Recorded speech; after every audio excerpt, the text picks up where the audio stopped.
एक खूबसूरत पहाड़ी एरिया में, जहां आसमान क्लियर ब्लू और वादियां ग्रीन ग्रीन थीं, एक यंग व्लॉगर टाइनी शीसी पू अपने फैंस के लिए लाइव था। अपने फोन को सेल्फी स्टिक पर लगाकर वो पूरे जोश से चिल्लाया, ब्रोस, मैं हूं आपका टाइनी सीसी पू। हमारी साइंटिफिक इन्वेस्टिगेशन जर्नी शुरू होने वाली है। उसकी स्क्रीन पर टाइनी जीज पॉपुलर साइंस डेली चैनल का नाम और 3.78 मिलियन व्यूज दिख रहे थे। नोटिफिकेशंस की बारिश होने लगी। एक व्यूअर ने पूछा, क्या तुम अब फिजिक्स छोड़कर सर्वाइवल साइंस करने लगे हो? दूसरा बोला, नजारा बहुत अच्छा है। लेकिन एक कमेंट ने सीपू का ध्यान खींच लिया। स्ट्रीमर का बैकग्राउंड शॉट बहुत नकली लग रहा है।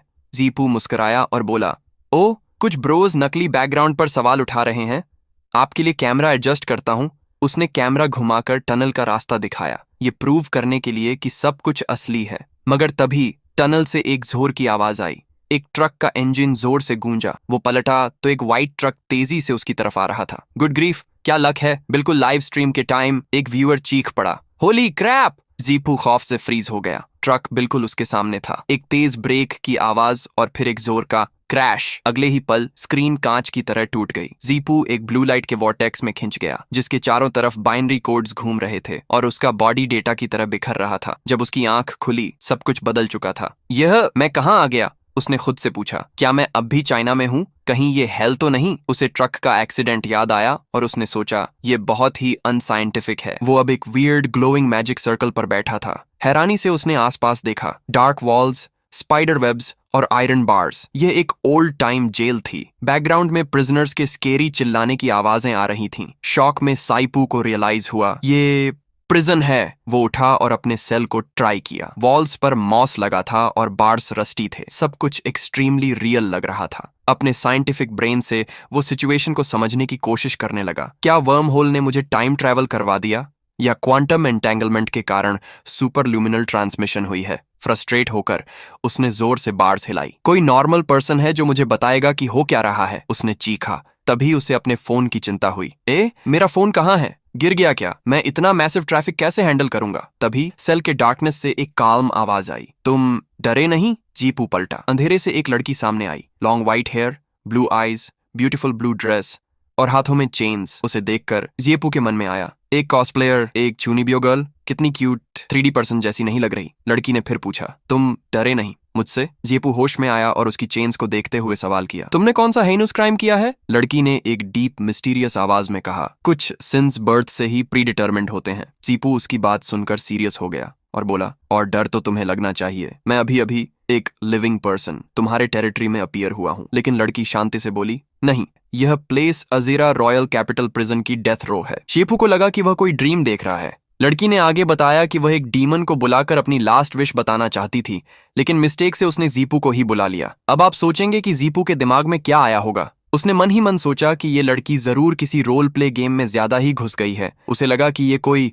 चूनिबियो, एक जापानी वर्ड ऐसे लोगों के लिए जो खुद को किसी फिक्शन की स्टोरी का हीरो समझने लगते हैं, लड़की है। लेकिन तभी लड़की के अगले वर्ड्स उसके कानों में गूंजे और जीपू को जबरदस्त शॉक लगा। लड़की ने कहा, हम जो इस सेल में हैं, हमें कल सुबह हैंगिंग ग्राउंड में ले जाया जाएगा और अलाइव जला दिया जाएगा। ये सुनते ही सीपू के होश ही उड़ गए। उसे समझ आया कि ये कोई जोक नहीं था। लड़की ने उसे बताया कि अगर वह इस समन को कैंसिल करती है तो सीपू अपनी पुरानी वर्ल्ड में लौट जाएगा, लेकिन वहीं मर जाएगा। उसे याद आया कि वह 120 मील प्रति घंटे की स्पीड से आते 8 टन के ट्रक से टकराया था। कैलकुलेट करके उसे समझ आया कि वह मर चुका था। यानी ये कोई गेम नहीं बल्कि रियलिटी थी। डेथ रो, जिंदा जलाने की बात, सब कुछ ट्रू था। जब सिचुएशन की सीरियसनेस समझ में आई तो लड़की ने उससे पूछा, अब क्या तुम डरे हुए हो? लेकिन जीपू का जवाब सुनकर लड़की भी शॉक्ड रह गई। उसके चेहरे पर एक काम कॉन्फिडेंट स्माइल थी। उसकी आंखें शैडो में छिपी थीं, पर उसकी आवाज में जरा भी डर नहीं था। उसने कहा, डरा हुआ? मैं भला क्यों डरूंगा? मुझे सिर्फ अननोन थिंग्स से डर लगता है, और वैसे भी मैं प्रिजन ब्रेक का बहुत बड़ा फैन हूँ। उसने आगे कहा कि वह एक पॉपुलर साइंस ब्लॉगर है और उसके पास जेल से भागने के काउंटलेस वेज हैं। सीपू का इतना कॉन्फिडेंस देखकर लड़की को अपनी लक पर यकीन नहीं हुआ और वह डिसअपॉइंटेड होकर बोली, इम्पॉसिबल। मगर अगले ही पल जीपू ने कुछ ऐसा किया कि लड़की की आईज वाइड ओपन रह गईं। उसने जेल की सलाखों को अपने हाथ से छूते ही मेल्ट कर दिया। लड़की हैरान होकर बोली, ये कैसे मुमकिन है? क्या ये फायर मैजिक है? उसने मन ही मन सोचा कि लड़के तो मैजिक यूज कर ही नहीं सकते। जीपू ने स्टाइलिश पोज में पलटकर कहा, मैजिक बहुत ज्यादा फैंटेसी वाली बात है, ये साइंस की पावर है। लड़की अभी भी शॉक्ड थी। उसे समझ नहीं आ रहा था कि बिना किसी मैजिक एनर्जी के भी ये एंटी मैजिक मेटल को कैसे मेल्ट कर सकता है। जीपू ने अपना बैग खोला और उसमें से कुछ सामान निकाला। उसने लड़की से पूछा, क्या तुमने कभी थर्माइट रिएक्शन के बारे में सुना है? लड़की ने जवाब दिया, नहीं। जीपू ने कॉन्फिडेंटली अपने होंठों को चाटा और बोला, कभी नहीं सुना?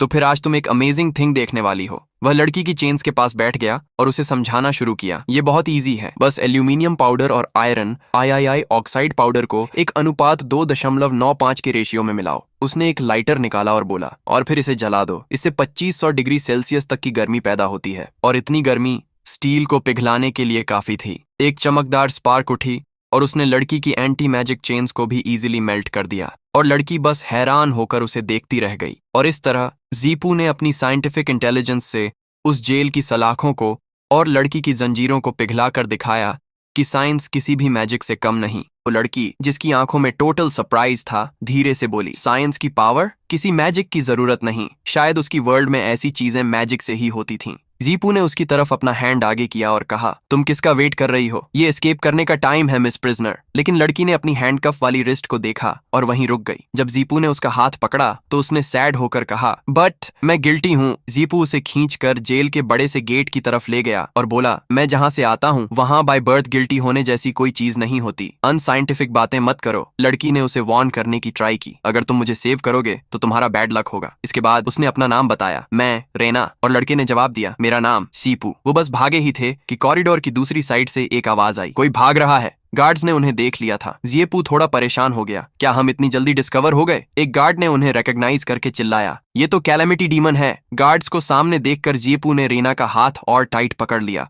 और हिम्मत से कहा, डरो मत। लेकिन इससे पहले कि गार्ड्स आगे बढ़ते, असली गेम रेना ने पलट दिया। उसके आसपास पर्पल कलर की एक अजीब सी एनर्जी शाइन करने लगी। एक गार्ड डर के मारे चिल्लाया, ओह नो, ये तो टेलीपोर्टेशन मैजिक है। और अगले ही मोमेंट एक ब्राइट लाइट के ब्लास्ट के साथ जीपू और रेना वहां से गायब हो गए। जब उनकी आंखें खुलीं तो वो जेल से बहुत दूर एक ऑसम मूनलिट नाइट में ओपन स्काई के नीचे ऊपर कहीं टेलीपोर्ट हो गए थे। उनका एस्केप सक्सेसफुल रहा और आसमान से वो दोनों तेजी से जमीन की तरफ गिर रहे थे। कस के पकड़ो, रेना ने हवा में ही चिल्लाकर कहा। वो अपनी जादुई ताकत से गिरने की रफ्तार कम करने की कोशिश कर रही थी, लेकिन उसकी सारी कोशिशें बेकार जा रही थीं। उसने हार मानते हुए कहा, मैजिक काफी नहीं है।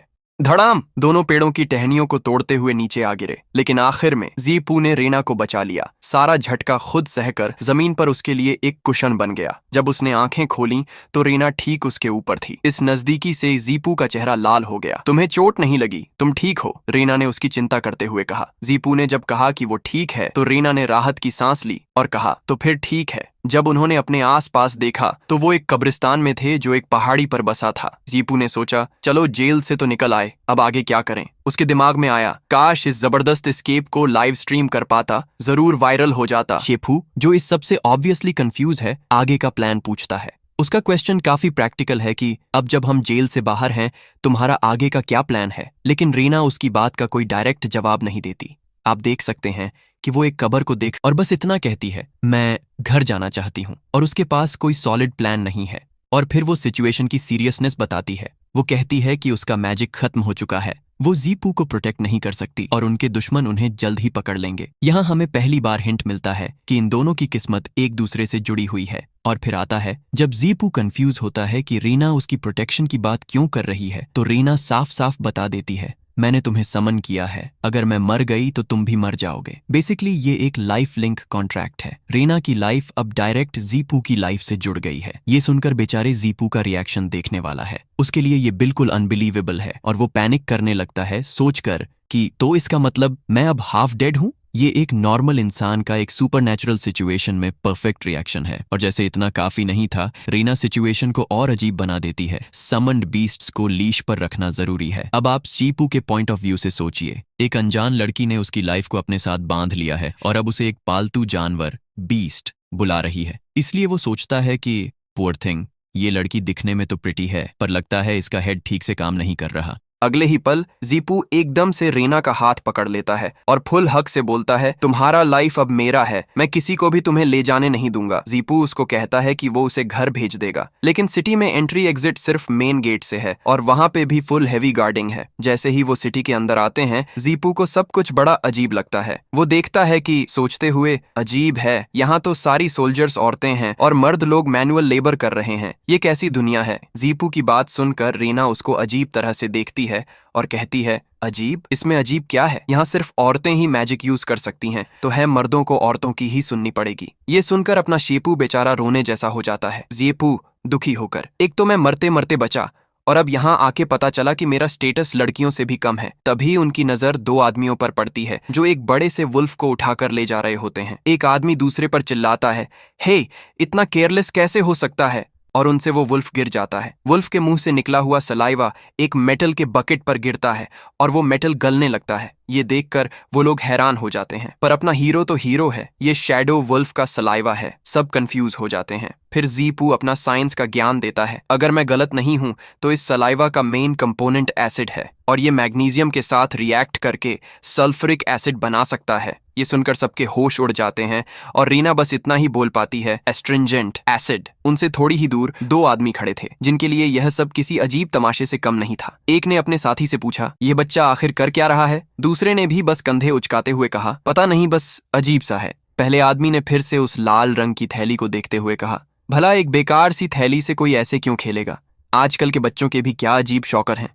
उनकी बातों को नजरअंदाज करते हुए जीपू ने रीना का हाथ पकड़ा और वह लाल थैली लेकर वहां से निकल गया। जाते जाते उसने उन आदमियों को मुस्कुराकर कहा, थैंक्स अंकल। वो दोनों भागकर शहर के दरवाजे के पास छिप गए जहां पहरा काफी सख्त था। रीना ने टेंशन में कहा, शहर के दरवाजे पर पहरा है, हम यहाँ से बाहर नहीं निकल सकते। तभी सीपू ने अपना बैग नीचे रखा और एक बीकर में कुछ लिक्विड मिलाने लगा। रीना ने उसे देखते हुए पूछा, ये क्या कर रहे हो? जल्द ही उस बीकर में से बुलबुले उठने लगे। रीना को एक अजीब सी बदबू आई तो उसने अपनी नाक बंद कर ली और बोली, छी, बदबू आ रही है। जीपू ने जल्दी से कहा, यह स्टेप जल्दी करना होगा। उसने उस केमिकल मिक्सचर को उस लाल थैली में भरा और फिर एक कपड़े की लंबी पट्टी निकाल कर बोला, अब इस कपड़े की पट्टी को फ्यूज की तरह इस्तेमाल करेंगे। अपना सामान लेकर और थोड़ी दूर में वो दोनों छुप गए। हाँ, यह दूरी ठीक है और यहाँ आसपास कोई है भी नहीं, जीपू ने जगह का जायजा लेते हुए कहा। रीना अब भी बेखबर थी कि क्या होने वाला है। उसने पूछा, तुम आखिर करने क्या जा रहे हो? जीपू ने अपनी जेब से लाइटर निकाला और कहा, बस एक पल रुको, खुद देख लेना। उसने उस कपड़े के फ्यूज में आग लगा दी। आग धीरे धीरे थैली की तरफ बढ़ने लगी। इस थैली में हाइड्रोजन भरी है, जीपू ने समझाया। इसे बस एक हल्की सी चिंगारी चाहिए और फिर यह एक कान फाड़ू आवाज के साथ फट जाएगा। और अगले ही पल एक जोरदार धड़ाम की आवाज गूंजी। नीचे गली में हुए धमाके से घरों की खिड़कियां तक टूट गईं। इसे कहते हैं हाइड्रोजन डेटोनेशन, जीपू ने शांति से कहा।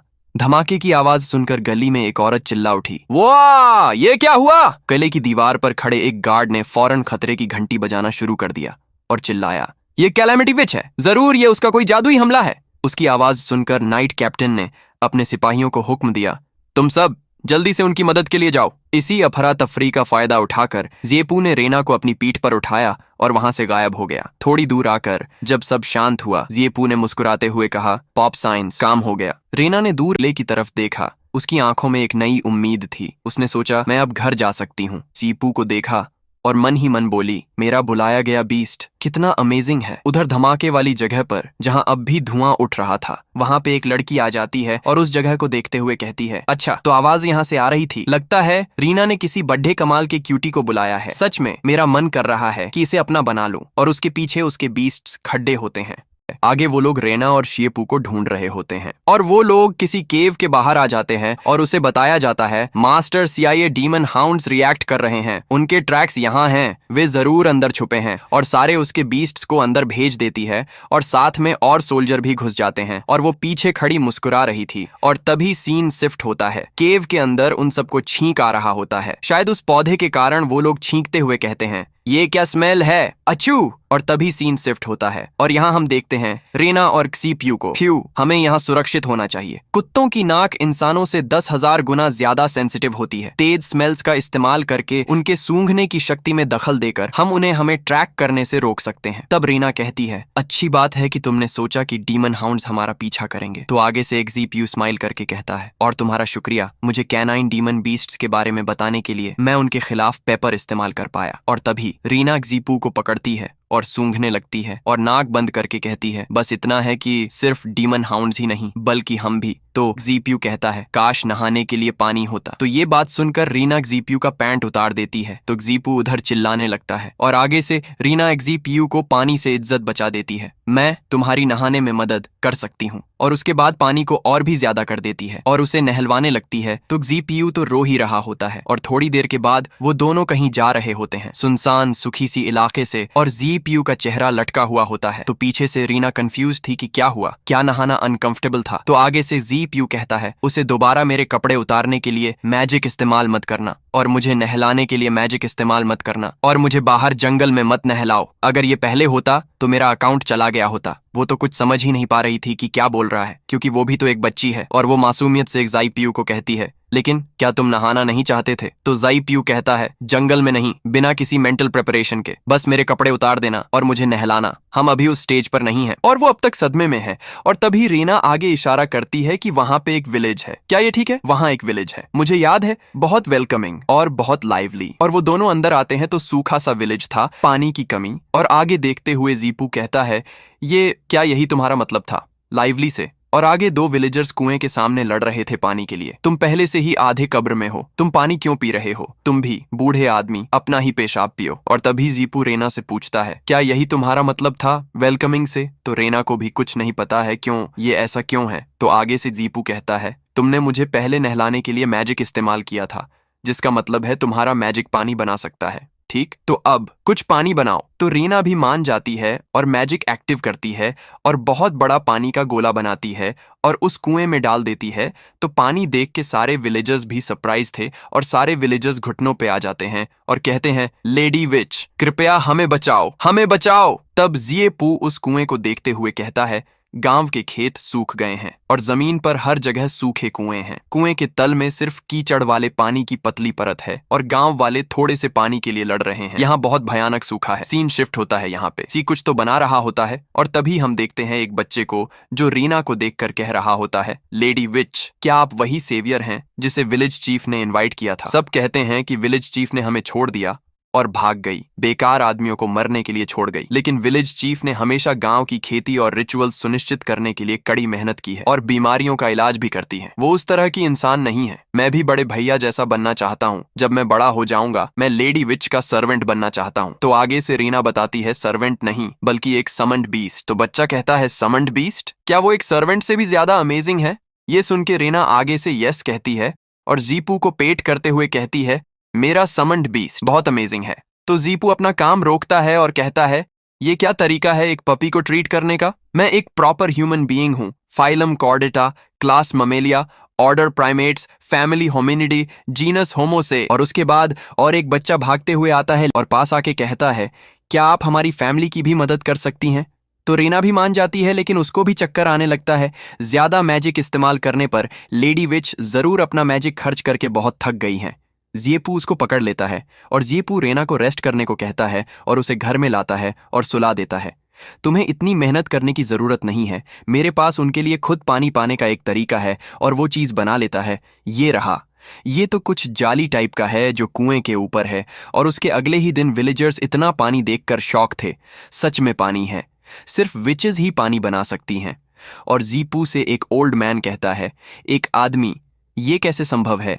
तो आगे से जीपू कहता है, जब आप साइंस में मास्टर हो जाते हैं कुछ भी इम्पॉसिबल नहीं है। साइंस? तभी एक बच्चा कहता है, क्या ये चीज वो है जिसे बड़े भैया साइंस कहते हैं? तब जीपू बताता है, नहीं, इस चीज को फॉग नेट कहते हैं। हवा में पानी की भाप होती है। पानी की भाप लगातार नेट की सतह पर इकट्ठा होती है और आखिर में पानी की बूंदें बनाती है। यही साइंस है। हालांकि ये पानी की मात्रा अभी पूरे गांव के लिए काफी नहीं है, लेकिन अगर हम और भी ऐसे ही डिवाइसेस लगाते हैं तुम्हारी पानी की समस्याएं कम हो सकती हैं। तो आगे से वो लोग कहते हैं, तो इसका मतलब जब तक हम वो करते हैं जो तुमने हमें कल रात सिखाया, हम सब पानी बना सकते हैं। और वो फॉग नेट उठा के खुश थे वो लोग। और तभी जीपू कहता है, तुम इसे उस तरह से सोच सकते हो। तभी वो बच्चा एक्साइटेड होते हुए कहता है, मैं समझ गया, साइंस है, कोई ऐसी चीज जिसे आदमी भी इस्तेमाल कर सकते हैं। और तभी जीपू पोज मार के कहता है, मैजिक। और उसका पोज देख के बच्चा और भी एक्साइटेड हो जाता है, जैसा कि लेडी विच के समन्ड बीस्ट से उम्मीद थी। बड़े भैया, आप अमेजिंग हैं। और इधर जीपू उसे कहता है, मैं एक इंसान हूं, बीस्ट नहीं। हे।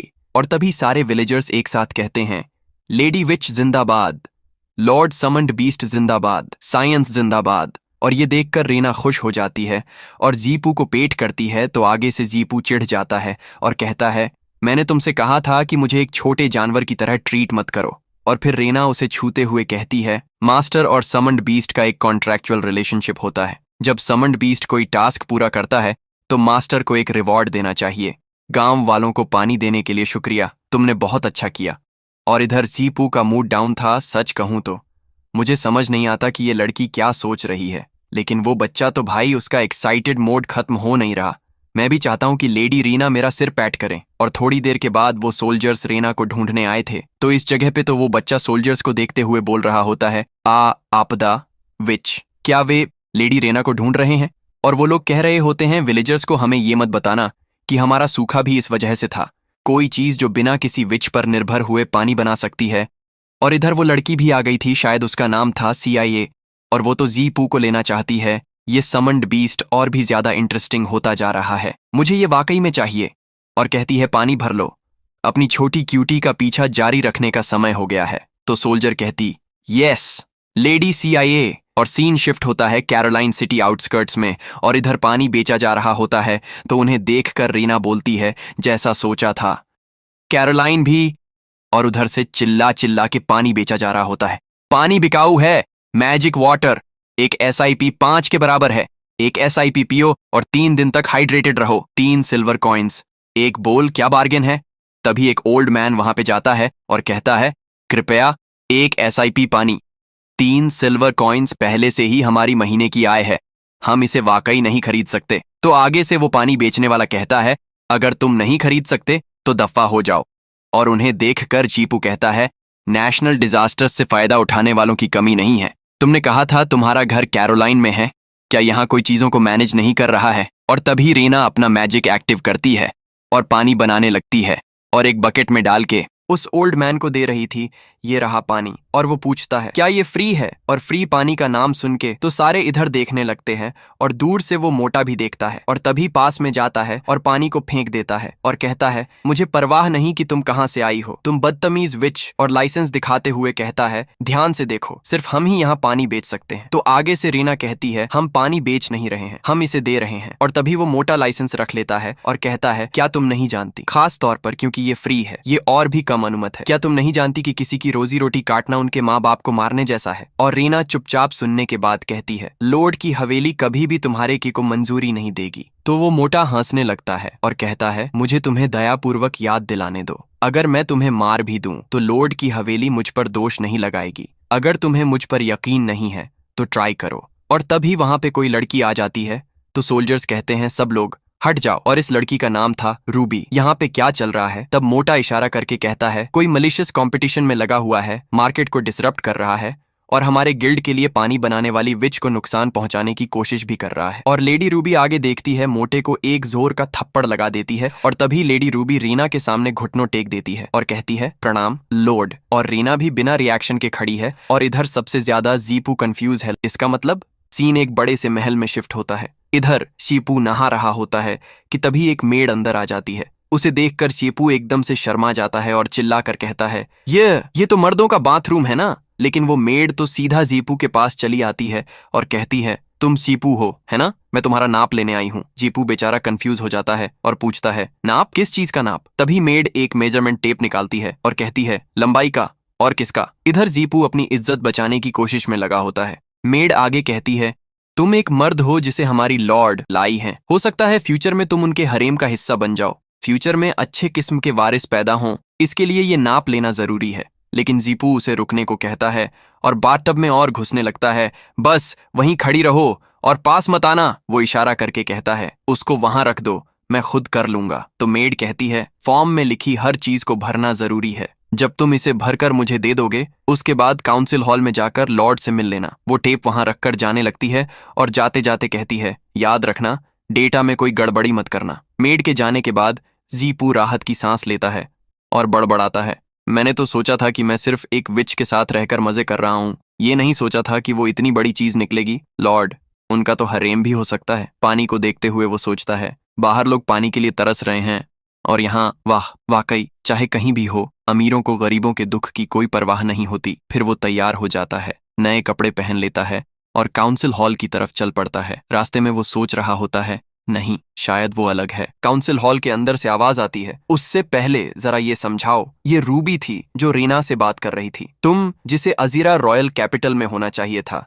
कैरोलाइन के इलाके में क्या कर रही हो? गुजरे हुए लॉर्ड और विच मैनेजमेंट एसोसिएशन के बीच हुए समझौते के मुताबिक तुम सिर्फ तभी कैरोलाइन के इलाके में वापस आ सकती हो जब तुम 18 साल की हो जाओ और अपने जादू को स्टेबिलिटी से कंट्रोल कर सको ताकि कोई तबाही न मचा दो। ये सुनकर जीपू अपने मन में सोचता है, तबाही मचाना? क्या इसी वजह से उसने कहा था कि वो गुनहगार है? आगे बोलती जा रही थी, जब तुम कुछ समझा नहीं रही हो तो इस इलाके और यहाँ के लोगों की भलाई के लिए अपनी लॉर्ड की जिम्मेदारी निभाओ और कल सुबह रॉयल कैपिटल के लिए निकल जाओ। तो रीना कहती है, मैं जाऊंगी, वापस जाऊंगी। लेकिन ये सुनते ही सीपू सोचता है, वापस जाना तो मौत को दावत देने जैसा है, या फिर एक के साथ एक फ्री। मेरा सिर भी मुफ्त में कट जाएगा। तभी वो दरवाजा खोलकर अंदर आ जाता है और रूबी से कहता है, तुम्हें इस बात से कोई फर्क नहीं पड़ता कि लॉर्ड को इस इलाके और यहाँ के लोगों की खातिर मौत की सजा वाले जेल में बंद कर दिया गया था। फिर रीना कहती है, मैं रॉयल कैपिटल जाकर सब कुछ समझा दूंगी, लेकिन सूखे की समस्या को हल करने के बाद और अपनी माँ को श्रद्धांजलि देने के बाद।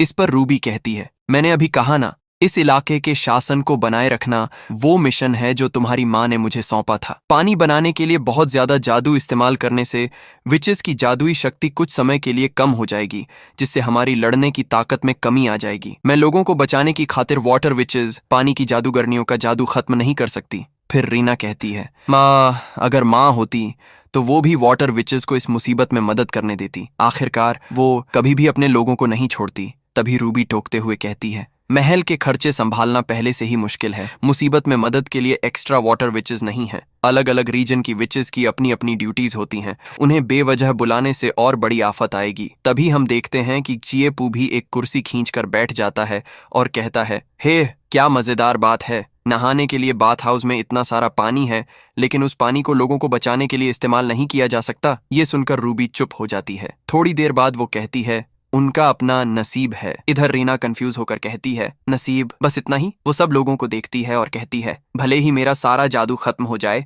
मैं कोशिश करना चाहती हूँ नसीब बदलने की। तभी रूबी चिल्लाकर कहती है, लेडी रेना जिद मत कीजिए। लेकिन रीना उस पर ध्यान ही नहीं देती और बाहर देखती रहती है। तभी जीपू रेना से पूछता है, रीना तुम्हारा जादू क्या वो बर्फ को कंट्रोल कर सकता है, हवा को कंट्रोल कर सकता है? तो आगे से रेना कहती है, विंड विचेस तो बहुत हैं, आइस विचेस बहुत कम होती हैं। ये सुनकर जीपू कहता है, तो तुम्हारे पास दोनों हैं। और तभी वो रूबी की तरफ देखते हुए कहता है, इसका नाम क्या है? रूबी है ना? जहां तक मैंने सुना तुम इसलिए परेशान हो कि अगर वाटर विचेस को पानी बनाने में लगा दिया तो दुश्मनों को हमला करने का मौका मिल जाएगा, और तुम ये भी सोच रही हो कि अगर सारी विचेस पानी बनाने चली भी गई तो भी पानी की कमी पूरी नहीं होगी। रूबी जवाब देती है, लेडी रेना एक इलाके को संभालना इतना आसान नहीं है, वाटर विचेस बिना इजाजत के अपनी जगह नहीं छोड़ सकती। जीपू आगे से कहता है, अगर तुम वाटर विचेस का इस्तेमाल नहीं करोगी तो फिर विंड विचेस और आइस विचेस का इस्तेमाल करो। हवा और बर्फ और उसके साथ थोड़ी सी साइंस सूखे की समस्या को हल कर सकती है। तो रेना पूछती है, क्या साइंस भी पूरे कैरोलाइन के सूखे को मिटा सकती है? सीपू जवाब देता है, सही जवाब। इधर रूबी उन दोनों को देखते हुए मन में सोच रही होती है, लेडी रेना एक आदमी की ऐसी बड़ी बड़ी बातों पर यकीन कर रही है। कुछ समय बीत जाता है। एक लड़की उस मोटे आदमी को जंजीरों में जकड़ कर ला रही थी और कह रही थी, मैंने सुना कि वो लॉर्ड जो रॉयल कैपिटल में होनी चाहिए थी वापस आ गई हैं। वो आगे आते हुए कहती है, फानो मर्चेंट गिल्ड की वाइस प्रेसिडेंट मेरिडा माफी मांगने आई है। वो वापस वही बात दोहराती है, फानो मर्चेंट गिल्ड की वाइस प्रेसिडेंट मेरिडा माफी मांगने आई है। तभी वो मोटा आदमी एक लाइसेंस आगे करते हुए शैतानी मुस्कान के साथ कहता है, मैं फानो मर्चेंट गिल्ड का एक व्यापारी हूँ। मैंने पहले लॉर्ड का अपमान किया था और अब प्रेसिडेंट के साथ माफी मांगने आया हूँ। मैं अपनी मर्जी से यह लाइसेंस वापस करता हूँ और सारी वाटर विचेस को कैरोलाइन से ले जाऊंगा और अब पानी नहीं बेचूंगा। इधर रूबी चुपचाप ये सब सुन रही होती है। जीपू उन दोनों को चालाक लोमड़ी की तरह देखता है और सोचता है बात तो माफी मांगने की कर रहे हैं, लेकिन असल में ये झगड़ा करने आए हैं। ये लोग वाटर विचेस को ले जाने की धमकी देकर और ज्यादा फायदे की कोई बड़ी डिमांड करना चाहते हैं, है ना। तभी रेना उस मोटे आदमी के पास जाती है और कहती है, अनजाने में हुई गलती गुनाह नहीं होती, कृपया वाटर विचेस को यहीं रहने दीजिए। ये सुनकर मोटे को भी पसीना आ जाता है। वो उस लड़की मेरिडा की तरफ देखता है तो उसकी भी हालत वैसी ही थी। फिर वो लड़की मोटे से कहती है, लेडी रेना कितनी दयालु हैं, तो फिर लाइसेंस रख लो। इधर रूबी राहत की सांस लेती है, लेकिन फिर आगे से वो लड़की कहती है, पर गुनाह की सजा तो मिलनी चाहिए। जब यह आया था तो इसने जिद की थी कि अगर लाइसेंस वापस न भी लिया गया तो भी वह खुद को सजा देने के लिए वाटर विचेस को ले जाएगा। ये सुनने के बाद रूबी चिल्लाकर कहती है, जब लेडी रेना कह रही हैं कोई सजा नहीं, तो फिर सजा की कोई जरूरत नहीं है, वाटर विचेस यहीं रुकेंगी, अब और बहस नहीं। तभी वो लड़की कहती है, अभी अभी बाहर मैंने सुना कि लेडी रेना और ये विंड विचेस और आइस विचेस का इस्तेमाल करके सूखे को मिटाना चाहते हैं। और जहां तक मेरी जानकारी है, कैरोलाइन में विंड विचेस तो बहुत हैं, लेकिन आइस विच सिर्फ एक है, और वो भी फर्स्ट ईयर, सबसे कमजोर है। फिर वो मोटे की तरफ देखती है और कहती है, इत्तेफाक से इकलौती फोर्थ टीयर सबसे ताकतवर आइस विच फानो मर्चेंट गिल्ड के पास है। वो आगे कहती है, अगर लेडी रेना को ऐतराज ना हो तो मैं उसके गुनाहों के बदले में अपनी तरफ से सजा भुगतती हूँ। मैं आपको वो फोर्थ टीयर आइस विच और कुछ विंड विचेस आपके इस्तेमाल के लिए उधार देती हूँ, कैसा रहेगा। तभी रेना कहती है, क्या ये ठीक रहेगा। शेफू मन में सोचता है, बिल्कुल ठीक रहेगा, क्योंकि ये उन्हें मुफ्त में नहीं देगी। और फिर आगे वो लड़की मेरिडा कहती है, एक फोर्थ टीयर आइस विच की सैलरी सस्ती नहीं होती। अगर सूखे के दौरान हमारा गिल्ड कैरोलाइन में अपने सारे व्यापार की कीमतें अपनी मर्जी से तय कर सके तो मेरे ख्याल से ये मंजूर किया जा सकता है। तभी रूबी हाथ पटकते हुए चिल्लाती है, कोई जरूरत नहीं, आइस विचेस और विंड विचेस का इस्तेमाल करके सूखे को मिटाना सिर्फ एक कल्पना है, हमें उनकी जरूरत नहीं है। लेकिन उसके बोलने से पहले ही रेना कह देती है, मंजूर है। पीछे से रूबी कहती है, लेकिन लेडी रेना। तभी दोनों मेरिडा और मोटा आदमी रेना के सामने झुकते हैं और लड़की कहती है, लेडी रेना वाकई अपने लोगों की परवाह करती हैं, मैं वापस जाकर इंतजाम करती हूँ और एक अलग से वर्कशॉप भी दूंगी। और मन में सोचती है, ये लोग जल्द ही मेरे पास गिड़गिड़ाते हुए आएंगे। जब ऐसा होगा तो बात सिर्फ कीमतें तय करने तक नहीं रहेगी। वो रेना के पास जाकर कहती है, ओह हाँ, बेहतर होगा आप जल्दी करें। और बताती है, मैंने सुना है रॉयल कैपिटल से कोई लेडी सीआईए आपका पीछा करते हुए यहाँ आ रही है। तभी सीन लेडी सीआईए की तरफ शिफ्ट होता है और वो कह रही होती है, तो ये वो जगह है जहाँ तुम बड़ी हुई हो रेना, मैं वाकई तुम्हारे बारे में और जानना चाहती हूँ। सीन शिफ्ट होता है और इधर रेना शीपू का हाथ पकड़ के बोलती है, चलो ना जल्दी। पर अपना हीरो जीपू उसे रोक लेता है और कहता है, अरे रुको, उससे पहले क्या तुम मुझे अपने विच नॉलेज के बारे में ठीक से नहीं समझाओगी। ये फर्स्ट टीयर फोर्थ टीयर क्या चीज है। वो और पूछता है, और तुम्हें हवा और बर्फ के मैजिक के लिए 2 अलग अलग विच चाहिए, मतलब क्या एक विच को बस एक ही टाइप का मैजिक आता है। तो रीना उसको एक्सप्लेन करती है, विचेस के टोटल 9 रैंक होते हैं, 1 to 9। रैंक जितना हाई विच उतनी पावरफुल, और टेस्ट देकर एडवांस कर सकते हैं। अब सीन शिफ्ट होता है एल्केमी वर्कशॉप पे, मतलब जहां ये केमिकल वगैरह का काम करते हैं। दोनों जैसे ही अंदर घुसते हैं पूरी जगह धूल ही धूल, एकदम कबाड़ खाना लग रहा था। तो रीना ने अपने हवा के मैजिक से फटाक से झाड़ू पोछा उठाया और सफाई शुरू कर दी, और साथ में बोली, ज्यादातर विचेस को सिर्फ एक ही टाइप का मैजिक आता है, बट मैं 5 जानती हूँ, बस आइस मैजिक को छोड़कर। और फिर एक बड़ा रिवील करती है, ओह और हाँ, मैं 9th टीयर हूँ। देखते ही देखते पूरी जगह को ऑल नीट एंड टाइडी बना देती है। ये सब देख के जीपू बोलता है, यार तुम तो कोई दूसरी दुनिया की जीनियस लगती हो, पर ये बताओ तुम हर बार मैजिक यूज करके फेंट क्यों हो जाती हो। रीना बताती है, मैजिक पावर एकदम से खत्म हो जाती है ना, इसलिए बेहोश हो जाती हूँ। अब जीपू को प्लान समझ आता है। वो कहता है, मैं तो पहले से टेंशन में था कि ये नाइट्रोजन बनाने वाला डिवाइस बनाने के लिए बंदा कहाँ से लाऊं। चलो छोटी जीनियस, अब तुम्हारे फायर मैजिक से द विचेस एल्केमिस्ट वर्कशॉप वाला गेम खेलते हैं। रीना उसकी बात मानती है और फायर मैजिक यूज करते हुए पूछती है, लाइक दिस, ऐसे? जीपू गाइड करता है, यस जस्ट लाइक दैट, बस फोर्स पे ध्यान दो, मेक श्योर टू रेस्ट, आराम भी करो। रीना और दम लगाने लगती है और उसकी हेल्थ 66% पे आ जाती है। जीपू टेंशन में आ जाता है, don't push yourself too hard, ज्यादा जोर मत लगाओ, फिर से फेंट हो जाओगी। और तभी उनका एल्केमी प्रोजेक्ट कंप्लीट हो जाता है। जीपू एकदम खुश होकर चिल्लाता है, हाहा, मानना पड़ेगा मैजिक तो काफी यूजफुल चीज है। और इस बार प्यार से रीना का सर थपथपाता है और कहता है, lady Lord is so amazing, so great. और अपने मन में सोचता है, चलो अब तुम भी एक्सपीरियंस करो कि पपी जैसा ट्रीट होना कैसा लगता है। लेकिन भाई रीना को तो फुल मजा आ रहा था। फिर सीपू कहता है बस ये डिवाइस रेडी है, और वो दो विचेस आते ही हम आर्टिफिशियल रेनफॉल के लिए लिक्विड नाइट्रोजन बनाना स्टार्ट कर देंगे। और लो, नाम लिया और शैतान हाजिर। मेरिडा की भेजी हुई दो विचेस एंट्री मारती हैं। एक जम्हाई लेते हुए बोलती है हमें लेडी मेरिडा ने भेजा है, मैं हूं विंड विच फ्लोरो। दूसरी वाली बोलती है और मैं आइस विच गिनलिस। रीना उन दोनों को जीपू की तरफ इशारा करके ऑर्डर देती है मेरे समंड बीस्ट के साथ आराम से कोऑपरेट करना। शेपू सुन के चिढ़ जाता है कितनी बार बोला है मैं बीस्ट वीस्ट नहीं हूं। दोनों नई विचेस कंफ्यूज हो जाती हैं। हमें तो लेडी रीना की बात माननी है ना। तभी फ्लोरो शीपू की तरफ उंगली करके बोलती है बट ये आदमी। जीपू बीच में बोलता है तुम किसका ऑर्डर मानती हो वो इम्पोर्टेंट नहीं है, इम्पोर्टेंट ये है कि मुझे तुम्हारी हेल्प चाहिए। तुम्हें विंड मैजिक से एयर को कंप्रेस करना है, आइस मैजिक से गैस को लिक्विफाई करना है, और फिर इस डिवाइस से आर्टिफिशियल रेनफॉल करके सूखे का प्रॉब्लम सॉल्व करना है। जीपू की बात सुनकर फ्लोरो के तो होश उड़ जाते हैं। तुम चाहते हो हम सूखा खत्म करें? गिनलिस भी शॉक में बोलती है तुम्हारा मतलब इस चीज से? ये तो कबाड़ जैसा लग रहा है, कोई मैजिक टूल थोड़ी है। जीपू फुल कॉन्फिडेंस में कहता है दैट्स राइट, बिल्कुल इसी से। उन दोनों को तो कुछ समझ नहीं आ रहा था, लेकिन फ्लोरो मन ही मन सोचती है छोड़ो यार, इस आदमी को मैजिक के बारे में क्या ही पता होगा। चुपचाप काम करने की एक्टिंग करते हैं और अपनी सैलरी लेके निकलते हैं। शेपू उस डिवाइस की तरफ पॉइंट करके कहता है इसको कहते हैं प्रेशर गेज, ये प्रेशर बताता है। लेकिन फ्लोरो तो अलग ही एटीट्यूड में थी। वो मन में कहती है प्रेशर, इसके लिए गेज की क्या नीड है? आंखों से नहीं दिखता क्या? ब्लाइंड हो? शेपू आगे बोलता है मिस फ्लोरो प्लीज अपने विंड मैजिक से इस टैंक में हवा भरो जब तक ये नीडल 15 तक न पहुंच जाए। फ्लोरो मन मार के काम शुरू करती है। अभी तो काम स्टार्ट किया है और अभी से टास्क दे दिया। वह अपनी विंड मैजिक का यूज करती है, लेकिन एकदम टायर्ड स्टाइल में।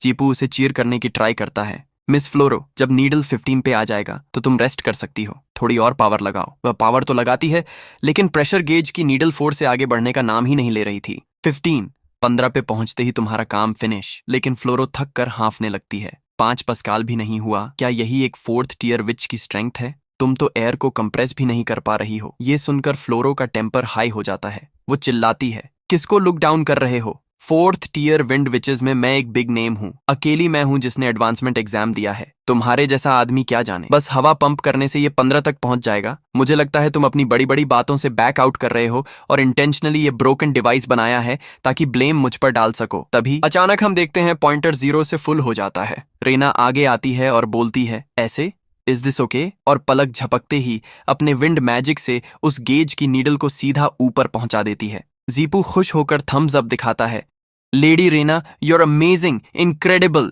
वो कहती है मैं जो 5 टाइप्स के मैजिक जानती हूँ उनमें से एक विंड भी है। ये देखकर फ्लोरो तो टोटली शॉक हो जाती है। वो घुटनों पर बैठ जाती है। मेरी इतनी हार्ड वर्क वाली रिसर्च भी उनके एक झटके के इक्वल नहीं। गिनलिस उसे संभालते हुए कहती है लेडी रीना एक जीनियस है, टैलेंट के आगे एफर्ट वर्थलेस है। तुम्हें डिस्करेज्ड फील करने की नीड नहीं है सीनियर। जीपू नेक्स्ट स्टेप पे जाता है चलो अब नाइट्रोजन प्रोड्यूस होना स्टार्ट हो गया है। वो नाइट्रोजन को एक कंटेनर में डालता है और गिनलिस की तरफ मुड़ता है मिस गिनलिस अब तुम्हारी टर्न।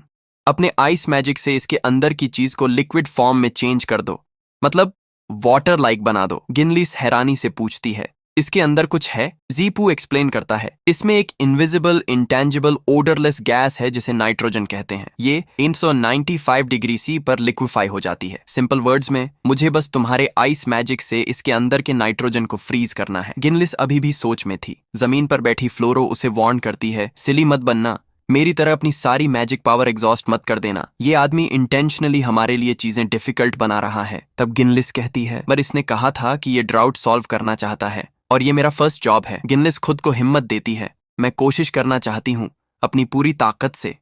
लेकिन अगले ही पल उसके मन में डर बैठ जाता है। काम कितना स्केरी है। जीपू जो उनकी तरफ देख रहा था और बोलता है एक 4th tier ice witch nitrogen को लिक्विफाई नहीं कर सकती। थोड़ा इम्पेशेंट होकर सोचता है अगर लिक्विड नाइट्रोजन नहीं तो आर्टिफिशियल रेनफॉल भी नहीं। ये सुनकर गिनलिस प्रेशर में आ जाती है। वो जोश में चिल्लाती है आई कैन, लेकिन तुरंत ही उसकी हिम्मत टूट जाती है और वो रोती हुई सूरत बनाकर कहती है आई कैंट। गिनलिस आई कैंट के लूप में फंस जाती है। ये देखकर फ्लोरो को गुस्सा आ जाता है। वो गिनलिस को उठाती है और सीपू पर चिल्लाती है देखो तुमने मेरी साथी का क्या हाल कर दिया है। हम आज की शिफ्ट कंटिन्यू नहीं कर सकते, चलो हम घर जा रहे हैं। और दोनों वहां से निकल जाती हैं। तभी रीना उसके पास आती है और एक ग्लास पानी देते हुए कहती है थैंक यू तुम्हारे हार्ड वर्क के लिए। वो थोड़ा उदास होकर बोलता है, सारा काम तो तुम दोनों ने किया, मैंने तो बस थ्योरी दी थी और कुछ नहीं किया, और लगता है मैंने उन्हें अपसेट कर दिया। रीना उसका सर सहलाते हुए कहती है, जिन लोगों को तुम समझ नहीं पाते उन्हें अपसेट करना नॉर्मल है।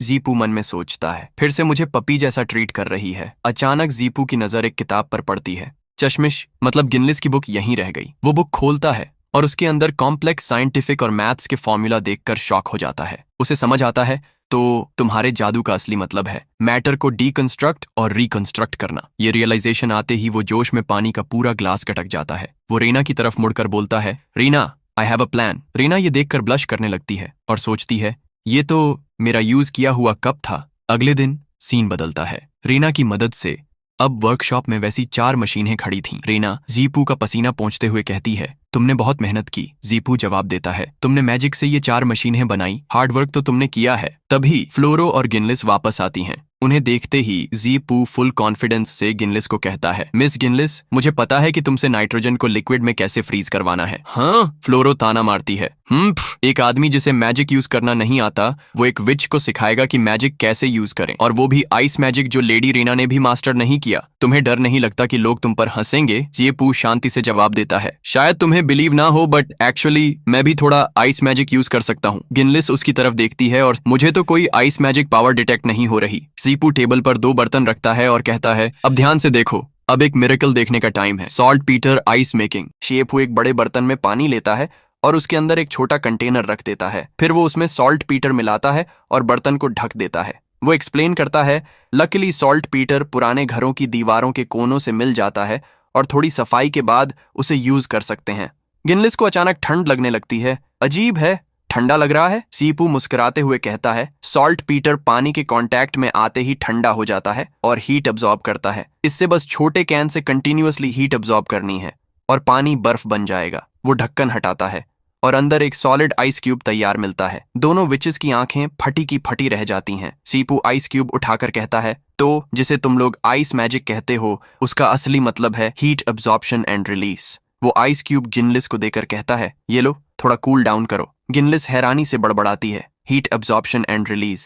उसके दिमाग की बत्ती जल जाती है। वो जोश में आ जाती है और जीपू को कहती है, लॉर्ड समंड बीस्ट, प्लीज मुझे कमांड दीजिए। जीपू चिढ़कर बोलता है, क्या समंड बीस्ट? मेरा नाम जीपू है। फिर वो समझाता है, रीना ने बताया था कि तुम्हारा मैजिक बस आइस कोन्स और स्नो तक ही है। ये असल में हवा में मौजूद वाटर वेपर से हीट रिलीज करवा के उसे मनचाहे फॉर्म में कंडेंस करना है। तो तुम्हारे मैजिक का मेन पॉइंट है ऑब्जेक्ट से हीट रिलीज करवाना। जीपू उसे गाइड करता है, अब बस इमेजिन करो कि ये बॉटल खाली नहीं है, इसमें नाइट्रोजन नाम की गैस है, और अपने मैजिक से उसकी हीट रिलीज करो, उसे ठंडा करो, और ठंडा, सबसे ठंडा। गिनलिस आंखें बंद करके कंसंट्रेट करती है और वो सफल हो जाती है। मैंने कर दिखाया। ये देखकर फ्लोरो, जो अब तक साइड में खड़ी थी, शर्माते हुए आगे आती है। लॉर्ड समंड बीस्ट, मैं भी काम करना चाहती हूँ, क्या आप मुझे गाइड कर सकते हैं? सीन शिफ्ट होता है। रात में जीपू और रीना बिल्डिंग की छत पर बैठे हैं। उनके पास लिक्विड नाइट्रोजन रेडी है। जीपू कहता है, बस अब इस लिक्विड नाइट्रोजन को आसमान में ऊपर भेजकर डेटोनेट करना है और बारिश हो जाएगी। रीना कहती है, मैं टेलीपोर्टेशन मैजिक यूज कर सकती हूँ। जीपू उससे चिंता से कहता है, तुम्हें पहले आराम करना चाहिए। मैंने नोटिस किया है कि तुम्हारा मैजिक सिर्फ माना नहीं, तुम्हारी हेल्थ भी खाता है। ऐसा ना हो कि ऊपर टेलीपोर्ट करने से पहले ही फेंट हो जाओ। रीना कहती है, ये सब सोचने का टाइम नहीं है। लॉर्ड होने के नाते मैं भी अपनी माँ की तरह अपने लोगों के लिए कुछ करना चाहती हूँ। सीपू उसे समझाता है, तो गलती से बचने के लिए तुम्हें आराम करना चाहिए। वैसे भी टेलीपोर्टेशन मैजिक में बहुत माना लगता है ना। रीना उसकी बात मान जाती है और यस रेस्ट कहकर उसके कंधे पर सर रखकर सो जाती है। जीपू हैरान रह जाता है, ऐसी जगह पर डायरेक्ट सो गई। वो उसे गोद में उठाकर उसके कमरे में ले जाता है और बेड पर लिटा देता है। जैसे ही वो जाने लगता है, रीना नींद में उसे गले लगा लेती है और बड़बड़ाने लगती है, डोंट लीव मी। जीपू का चेहरा लाल हो जाता है। तभी रीना कहती है, मॉम। जीपू शॉक में हाँ बोलता है। तभी एक लेडी नाइट कमरे में दौड़ते हुए आती है। Lady Rena, lady Rena. Reena हड़बड़ाकर उठ जाती है। नाइट बुरी खबर देती है, लेडी रेना, बहुत सारे रेफ्यूजीज पानी के लिए कासल में घुस आए हैं। वो आगे बताती है, वो चिल्ला रहे थे कि आपके आने की वजह से कैरोलाइन में सूखा पड़ा है। वो कैलामिटी विच को कैरोलाइन से निकालने की मांग कर रहे हैं। बाहर से लोगों के चिल्लाने की आवाजें आ रही थीं। वो लेडी शीना की सक्सेसर बनने के लायक नहीं है। रीना खिड़की से बाहर देखती है जहां लोगों की बड़ी भीड़ जमा थी। उस बड़ी भीड़ को देखती है और उनके गुस्से को फील करके सहमी जाती है। उसे अपने पुराने दिन याद आने लगते हैं जब उसकी माँ शहर को अजीब से मॉन्स्टर या अजीब से क्रीचर से बचा रही थी। बाहर से आती लोगों की आवाजें उसके कानों में गूंजने लगती हैं। कैलेमिटी विच, कैरोलाइन से बाहर निकलो। लोगों के ताने उसके दिमाग में तीर की तरह चुभते हैं। ये सब तुम्हारी वजह से हुआ है, तुम ही उस मुसीबत को खींच कर लाई हो। तभी उसके दिमाग में सीपू के शब्द गूंजते हैं जो उसे हिम्मत देते हैं। साइंटिफिक पर्सपेक्टिव से किसी एक इंसान के कारण सूखा पड़ना इम्पॉसिबल है। याद रखो, तुम कैलेमिटी विच नहीं हो, तुम वो विच हो जो इस मुसीबत को खत्म करेगी। मैं जहां से आया हूं वहां कोई भी पैदाइशी गुनहगार नहीं होता, इसलिए ऐसी अनसाइंटिफिक बातें मत करो मिस प्रिजनर। इस बीच कासल के बाहर हालात बिगड़ जाते हैं। भीड़ दरवाजे पीटते हुए चिल्ला रही थी, दरवाजे खोलो, दरवाजे खोलो, खोलो दरवाजे, तुम खून चूसने वाले जानवरों। तभी रूबी 2 गार्ड्स के साथ उनके सामने आती है और सख्ती से कहती है, जो कोई भी लॉर्ड के कास्टल में जबरदस्ती घुसेगा उसे कानून के मुताबिक मौत की सजा दी जाएगी। लेकिन भीड़ उसकी धमकी से नहीं डरती। हम पहले से ही मर रहे हैं और तुम हमें मौत से डरा रही हो। और तभी वह लोग गेट तोड़ के अंदर आ जाते हैं। भीड़ और गुस्सैल हो जाती है। हमला करो, मार डालो इन अमीरजादों को, आखिरी दम तक लड़ेंगे। गार्ड्स अलर्ट कहते हुए तैयार हो जाते हैं। इससे पहले कि मामला और बिगड़ता, जीपू और रीना वहां पहुंच जाते हैं। आम लोगों को चोट मत पहुंचाना। उसे देखते ही एक बुजुर्ग औरत रीना की तरफ इशारा करके चिल्लाती है, ये रही कैलेमिटी विच, नाटक बंद करो। तुम्हारे वापस आने की वजह से ही कैरोलाइन में यह सूखा पड़ा है। एक तो रीना के ऊपर पत्थर भी मार देता है और सीपू उसे संभालता है। एक और आदमी चिल्लाता है, बिल्कुल सही, तुम्हारी वजह से ही लेडी सीना जल्दी मर गई। भीड़ गुस्से में आकर पत्थर मारते हुए चिल्लाने लगी। पूरी भीड़ एक साथ नारे लगाने लगती है, कैलेमिटी विच, कैरोलाइन से बाहर निकलो, दफा हो जाओ। तभी जीपू जोर से चिल्लाता है, तुम सब रुक जाओ। वह पूरे कॉन्फिडेंस से ऐलान करता है, मैं वादा करता हूं कल बारिश होगी। फिर वह धमकी भरे अंदाज में कहता है, लेकिन अगर किसी ने भी लॉर्ड को जरा सा भी नुकसान पहुंचाने की हिम्मत की तो उम्मीद की यह रोशनी इंसाफ की आग में बदल जाएगी। अचानक एक आदमी के हाथ की मशाल जोर से भड़क उठती है और वह चीखता है, वाओ गरम। बुजुर्ग औरत गुस्से में चीपू पर चिल्लाती है, तुम एक बिना जादू वाले आदमी यहाँ ऐसी अफवाहें फैलाने और बेकार की बातें करने की हिम्मत कैसे कर रहे हो। और तभी लोग सीपू पर पत्थर बरसाने लगते हैं। झूठा, बेवकूफ, मार डालो इसे।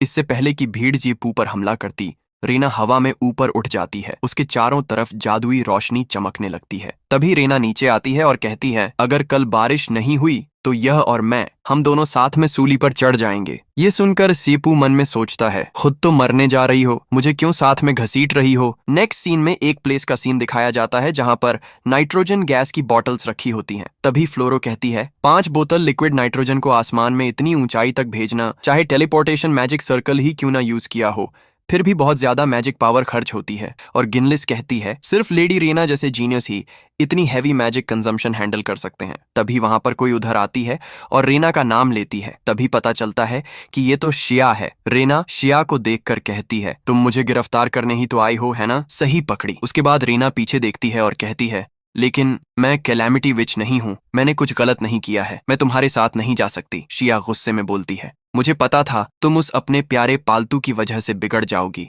लेकिन अब भी वक्त है, चुपचाप मेरे साथ चलो, वरना जिस जिस पर तुमने भरोसा किया है वो सब तबाह कर दिए जाएंगे। और उसी पल चारों तरफ आग लग जाती है और वो कहती है, कम विथ मी रीना, वरना तुम्हारी ये प्रेशियस बोतलें मैं बर्न करके एशेस बना दूंगी। वहां आग लग जाती है तो जीपू उसे बुझाने लगता है और शाउट करता है, लिक्विड नाइट्रोजन की बोतलें हाई टेम्परेचर से एक्सप्लोड हो सकती हैं, फायर को बोतलों से टच मत होने दो। तभी फ्लोरो कहती है, देखो मुझे, मैं हवा से आग को बुझाती हूँ। तभी गिनलिस कहती है, लेडी शिया एक 8 टियर विच है। और इधर फ्लोरो को आग घेर लेती है और वो चिल्लाने लगती है, एज एक्सपेक्टेड एक 8 टियर विच के फ्लेम्स को मेरा मैजिक नहीं बुझा सकता। अब मैं सिर्फ लेडी रीना के वाटर मैजिक पर ही रिलाई कर सकती हूँ। इधर रीना अपनी वाटर पावर जनरेट करती है और एक बड़ा सा वाटर बॉल बना लेती है। वो मन में सोचती है, अगर मैंने अभी वाटर मैजिक यूज किया तो टेलीपोर्ट करने के लिए मैजिक पावर इनफ नहीं होगी। लेकिन उधर से शिया अपनी फायर पावर और बढ़ाने लगती है और कहती है, मूव करने से पहले रेजिस्ट करने का सोचना भी मत, मैं गारंटी देती हूँ कि मैं अंदर मौजूद हर किसी को और हर चीज को बर्न कर दूंगी। और इधर जीपू को भी आग से प्रॉब्लम होने लगती है। उधर गिनलिस टेम्परेचर कंट्रोल करने में लगी होती है और बोल रही होती है, मेरा मैजिक ज्यादा नहीं बचा है, मैं ज्यादा देर तक लिक्विड नाइट्रोजन टैंक्स का टेम्परेचर मेंटेन नहीं कर सकती। ये सब देखकर रीना अपनी आंखें बंद कर लेती है और सारे लोग उस पर चिल्लाने लगते हैं, तुम बारिश होगी बोलकर हमें पीछे हटने के लिए बस ट्रिक कर रही थी, है ना? और वो छत पर जो क्रेजी वुमन है उसे भी तुमने अपने साथ एक्ट करने के लिए ही बुलाया है, राइट? और इधर आग बढ़ने लगता है तो वो सारे लोग चिल्लाने लगते हैं और तभी शिया कहती है, अगर और ज्यादा हेजिटेट किया तो फिर हम उन्हें भी ऐड कर लेंगे। कम ऑन, चूज करो। क्या तुम इन रेफ्यूजीज को छोड़ दोगी जो तुमसे हेट करते हैं और उन्हें वो सफरिंग दोगी जो वो सपोजिडली डिजर्व करते हैं? और अपना हाथ आगे करके कहती है, या फिर you will come with me. दूसरी तरफ रेना की आंखों के सामने ब्लैकआउट छा जाता है। वो लोग बस स्केयर्ड हैं क्योंकि वो हर्ट हैं और उसे अपनी माँ की बात याद आती है। उसकी माँ ने कहा था, तुम मेरी डॉटर हो, कैरोलाइन की फ्यूचर लॉर्ड, कोई कैलेमिटी विच नहीं,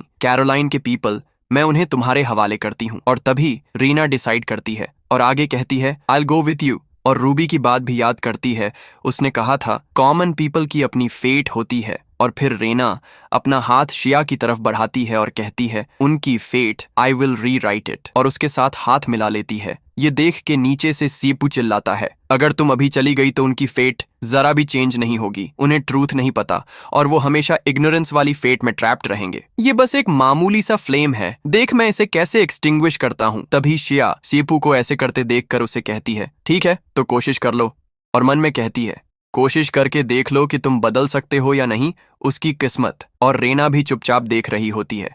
तभी आगे से सीपू गिनलिस को कहता है, गिनलिस, क्या तुम्हें याद है कि आइस मैजिक की असली ताकत होती है हीट को अब्जॉर्ब और रिलीज करना? बॉटल की फिक्र छोड़ो, अपनी सारी ताकत जलती हुई जगह से हीट खींचने में लगाओ। तो गिनलिस कहती है, इससे आग बुझ सकती है। जीपू फिर फ्लोरो को भी इंस्ट्रक्ट करता है, फ्लोरो, हवा सिर्फ पहुंचाने का काम नहीं करती, उसे खींच भी सकती है।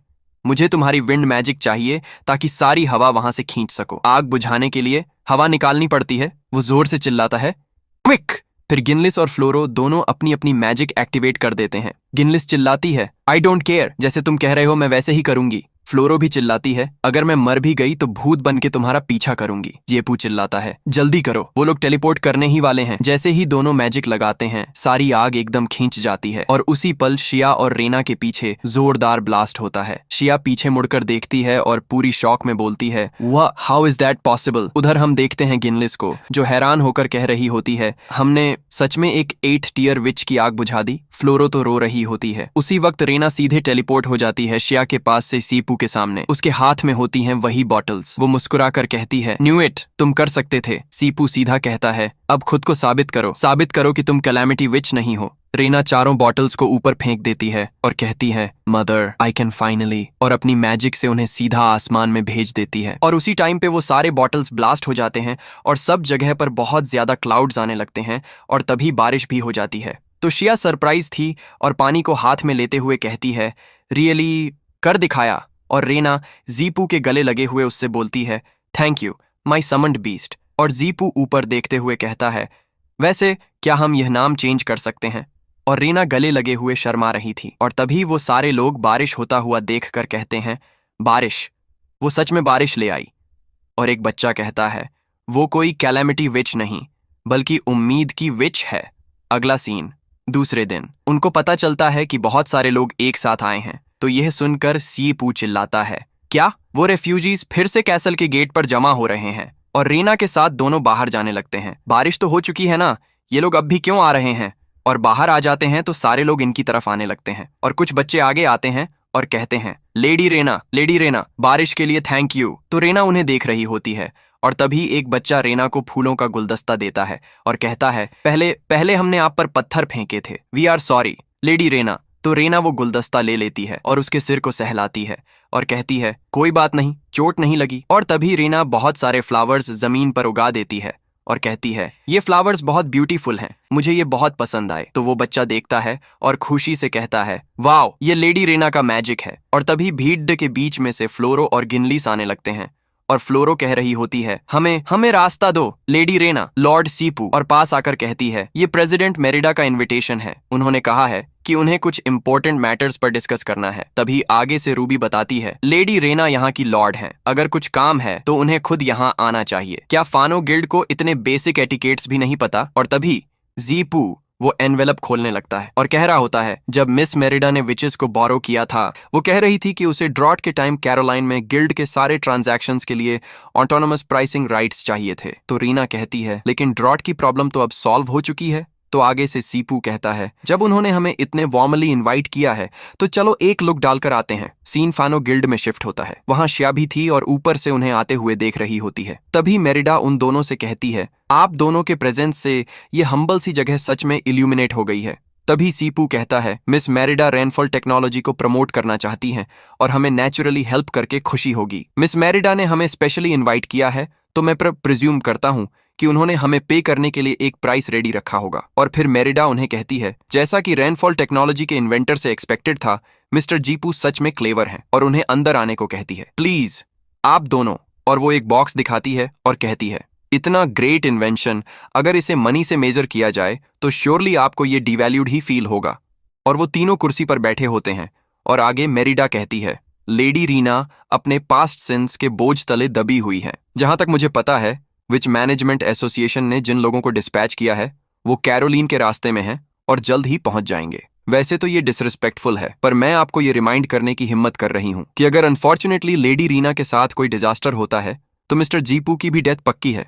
और वो बॉक्स खोलती है और कहती है, और मेरे पास एक तरीका है तुम्हारा कॉन्ट्रैक्ट तोड़ने का। ये सुनते ही जीपू की आंखों में एक नई उम्मीद चमक जाती है। मतलब मैं अपनी जिंदगी वापस अपने हाथ में ले सकता हूँ। मेरिडा उसकी एक्साइटमेंट देखकर मुस्कुराती है और कहती है, बिल्कुल, बस इतना है कि ये आइटम इस वक्त कैरोलाइन में नहीं है तो मैं सिर्फ इसका फोटो ही दिखा सकती हूँ। तभी रैना गंभीर होकर पूछती है, कॉन्ट्रैक्ट डिसॉल्व होने के बाद समन्ड बीस्ट, क्या तुम वापस अपनी समनिंग से पहले वाली अवस्था में लौट जाओगे? फिर उसे खुद ही समझ आता है और वो डर के साथ सोचता है, हाँ, अगर मैं वापस समनिंग से पहले के फॉर्म में गया तो मैं तो सिर्फ मीट चंक्स का ढेर बन जाऊंगा, फिर जिंदगी का क्या। मेरिडा कामली उसे समझाती है, ये सिर्फ कॉन्ट्रैक्ट के थ्रू जो बॉन्ड बना है उसे तोड़ता है। आखिर मैं भी नहीं चाहती कि मिस्टर सीपू जैसे टैलेंटेड इंसान अपनी पुरानी दुनिया में वापस चले जाएं। ये सुनकर जीपू का रिएक्शन आता है, हाँ, वो बिल्कुल शॉक में रह जाता है। दूसरी तरफ रीना का दिल कंफ्यूजन से भरा होता है। कॉन्ट्रैक्ट तोड़ना, इस थॉट से उसका दिल डूब जाता है। इसका मतलब वो मेरा नहीं रहेगा। लेकिन अगले ही पल उसके चेहरे पर थोड़ा रिलीफ आता है, लेकिन कम से कम उसे मेरी वजह से मरना तो नहीं पड़ेगा। तभी जीपू आगे बढ़कर रीना का हाथ पकड़ता है, कहता है, इस डील के बारे में मैं मिस मेरिडा से अकेले में बात करना चाहता हूँ। सीन शिफ्ट होता है। अब रेना और शिया आमने सामने खड़ी होती हैं। शिया हल्की सी स्माइल के साथ कहती है, सच में बारिश हो गई। फिर रेना को देखकर थोड़ा सार्केस्टिक अंदाज में बोलती है, तुम्हारा समन्ड बीस्ट सच में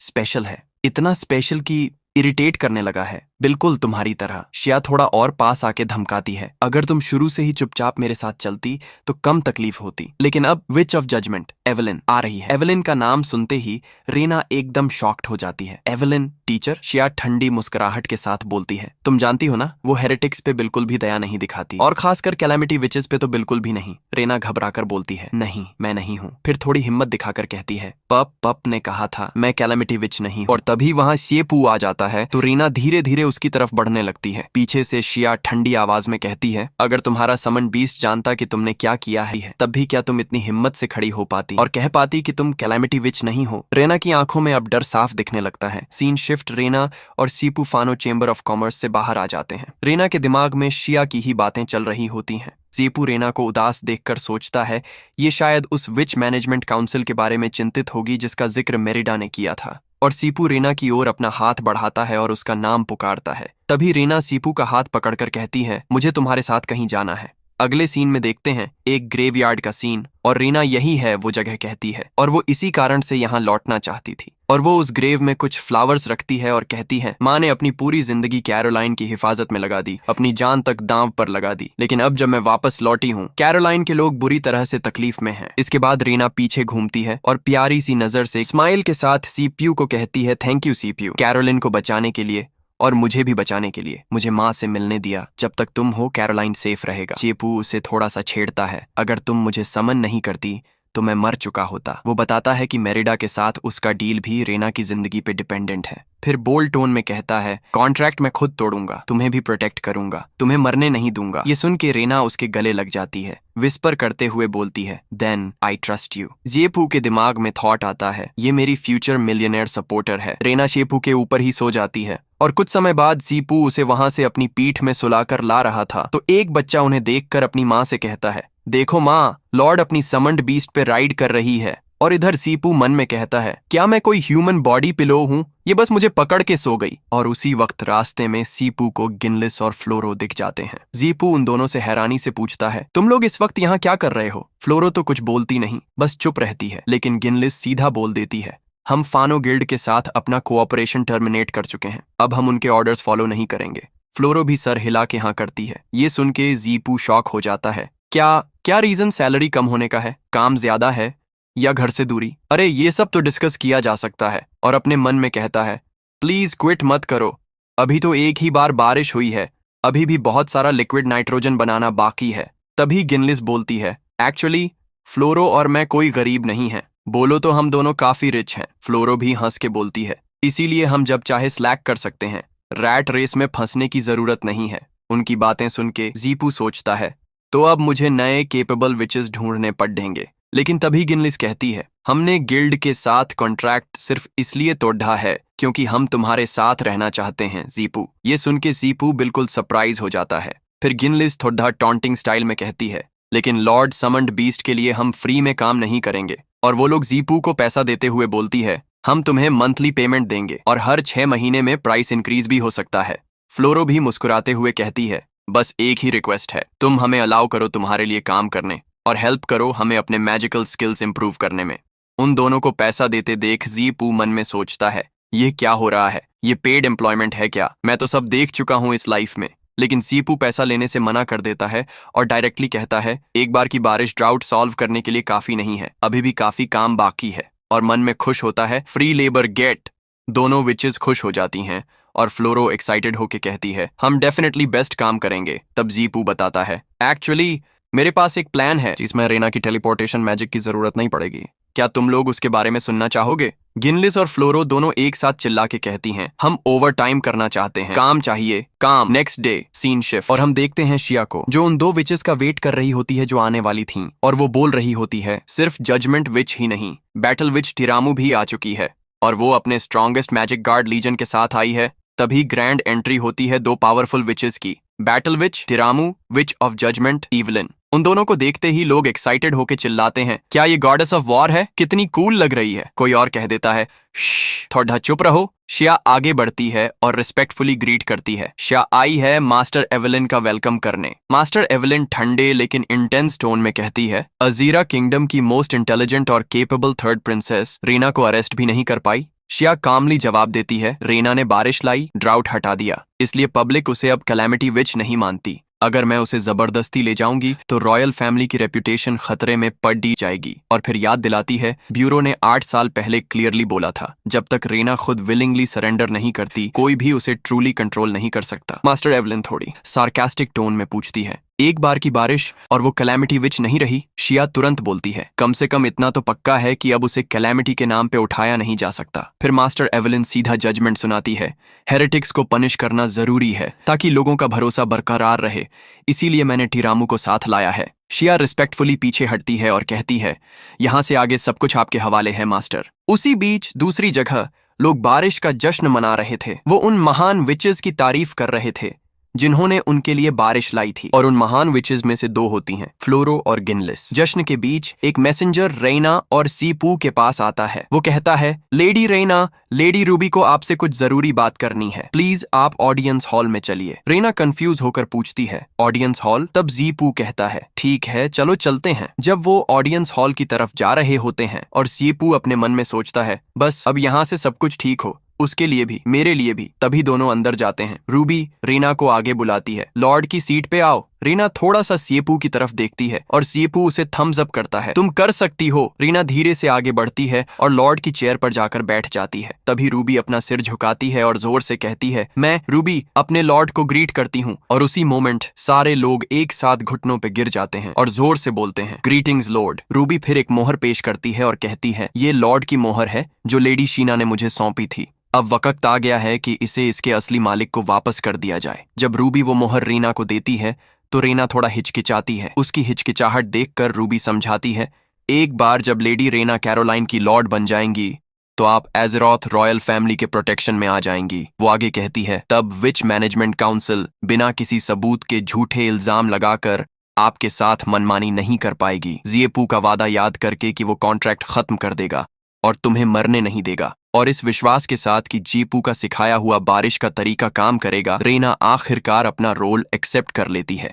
मोहर को हाथ में लेकर रेना जोर से ऐलान करती है, मैं रेना कैरोलाइन टेरिटोरी की 13th लॉर्ड अपनी जमीन और अपने लोगों की रक्षा करने की कसम खाती हूँ। उसकी कसम सुनकर हॉल में मौजूद सभी लोग और अपनी वफादारी का ऐलान करते हैं। हम अपनी जान की कसम खाकर अपने लॉर्ड के प्रति वफादार रहने का वादा करते हैं। ठीक उसी पल बाहर बिजली कड़कने लगती है और तेज बारिश शुरू हो जाती है। शहर के लोग खुशी से चिल्ला उठते हैं, लेडी रीना और उनके समन्ड बीस्ट ने हमारे लिए फिर से बारिश ला दी। लेकिन इस खुशी के बीच एक सवाल उठता है, ये हो क्या रहा है? और इधर मेरिडा और वो मोटा बाहर की हालत देख के लिटरली शॉक हो जाते हैं। बारिश इतनी तेज थी कि आंखों के सामने कुछ दिख नहीं रहा था। चेपू चिल्लाता है, ये वैसे नहीं हो रहा जैसे पहले बारिश होती थी। सब जगह केओस था, लोग भाग रहे थे। रूबी भी पैनिक में चिल्लाती है, ये हो क्या रहा है यार? तभी जीपू सीरियस टोन में कहता है, लिक्विड नाइट्रोजन ने एक मशरूम क्लाउड इफेक्ट क्रिएट कर दिया है। रेना के पीछे से दो लड़की कहती हैं, इस वजह से हो रहा है। और तभी फ्लोरो और गिनलिस भागकर सीएपू के पास आते हैं। फ्लोरो हांफते हुए कहती है, मैंने वही किया जो तुमने बोला था, बारिश करवाई और लो रैंक विचेस को भी बुलाया था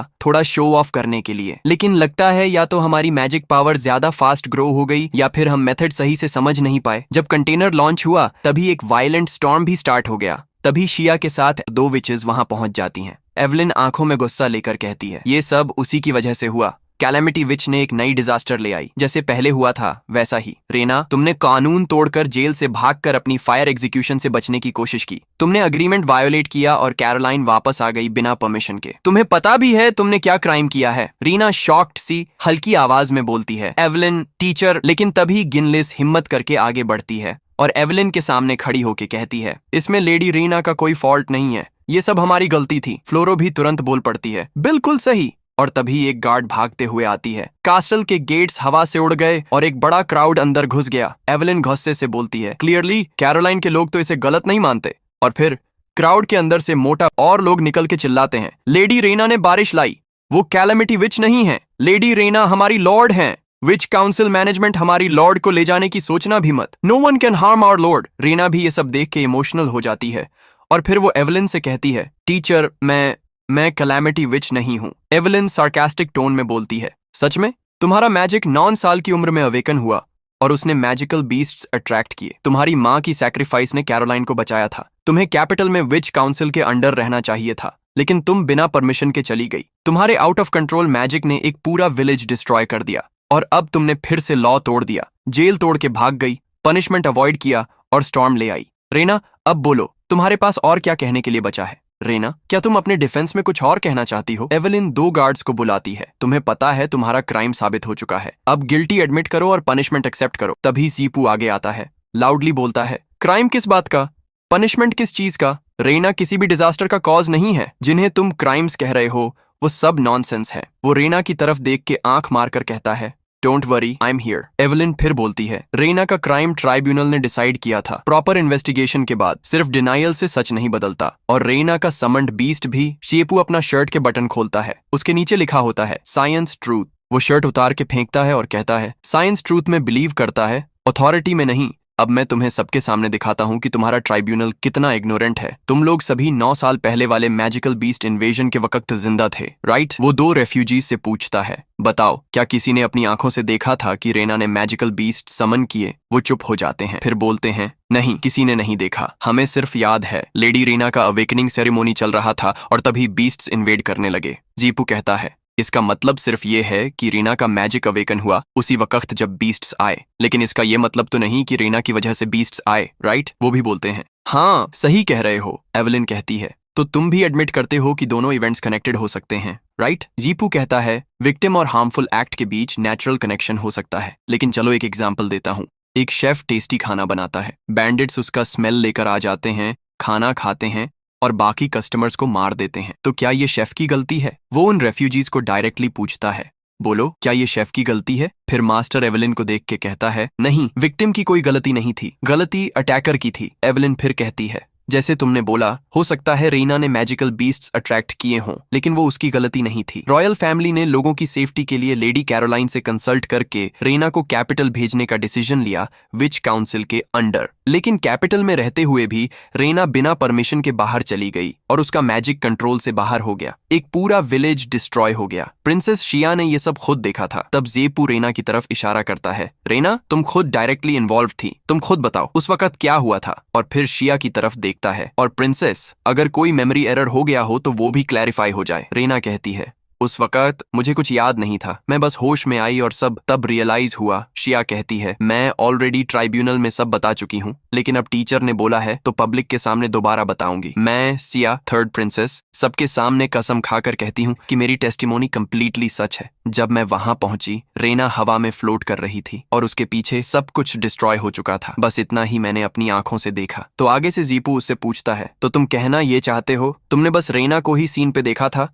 लेकिन उससे पहले क्या हुआ वो नहीं? शिया सिर हिला के कहती है, हाँ ऐसा ही कह सकते हो। तभी एवलिन आगे बढ़ के कहती है, सीन पे सिर्फ रेना थी और सिर्फ उसी के पास इतनी पावर थी कि ऐसा कुछ कर सके, इसलिए विलेज को भी उसी ने बर्बाद किया होगा। लेकिन ज़ेपू तुरंत बोलता है, सीन पे सिर्फ रेना थी, इसका मतलब यह भी हो सकता है कि असली क्रिमिनल पहले ही वहां से भाग चुका हो। जब तक डिटेल्स क्लियर नहीं होती और वैलिड प्रूफ नहीं मिलता, हम यह नहीं कह सकते कि डिजास्टर रेना ने ही कॉज किया है। और फिर ज़ेपू एवलिन की तरफ फिंगर पॉइंट करके बोलता है, जब कोई क्लियर प्रूफ नहीं है तो किसी पे भी ब्लेम लगाया जा सकता है। तुम्हारे पास क्या हक है कि तुम इतने कॉन्फिडेंटली रेना को ही दोषी बता रही हो? तभी रेफ्यूजी और वो मोटा भी आपस में बात करते हैं। बिल्कुल, उसके पास क्या हक है? क्या उसे डर लग रहा है कि अगर लेडी रेना जिंदा रही तो कैरोलाइन ज्यादा पावरफुल हो जाएगा? लेकिन तभी एवलिन की आंखें ग्लो करती हैं। उसने फायर मैजिक से एक बड़ा फायर बॉल बनाया और जोर से चिल्लाई, साइलेंस। फिर उसने फायर बॉल हटा दिया और सीरियस होकर बोली, रेना का क्राइम ट्राइब्यूनल के डिसीजन से डिसाइडेड है और मैं यहाँ हूँ उस एस्केप्ड प्रिजनर को अरेस्ट करने के लिए।